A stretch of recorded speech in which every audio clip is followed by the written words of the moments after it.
कार्यक्रम छ नि होइन उहाँहरू एउटा बत्ती निम्ने बेलामा के हुन्छ डिप गर्छ नि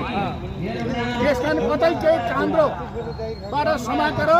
पार लगाउन सकिन्छ कि भनेर उहाँले प्रयास गर्नुभयो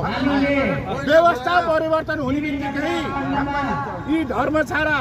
राष्ट्रघाती भ्रष्टहरू कहाँ जानु पर्यो म्युजियममा जानु परेको परेन हामीहरूले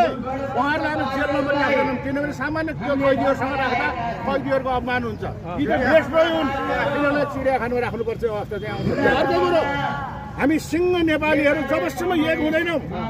हामी अहिले नेपालीहरू विभाजन भएका छौँ दलै भएका छौँ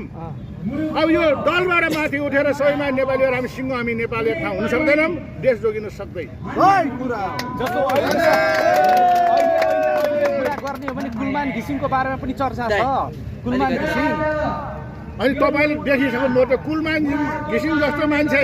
नेपालीलाई अन्धकारबाट उज्यालो ल्याउने मान्छेलाई उसलाई सही नै छैन बिजुलीको पैसा उठाउनु के अरे जो उठाउनु पर्छ भने कुलमान घिसिङ लाग्नु भएको छ के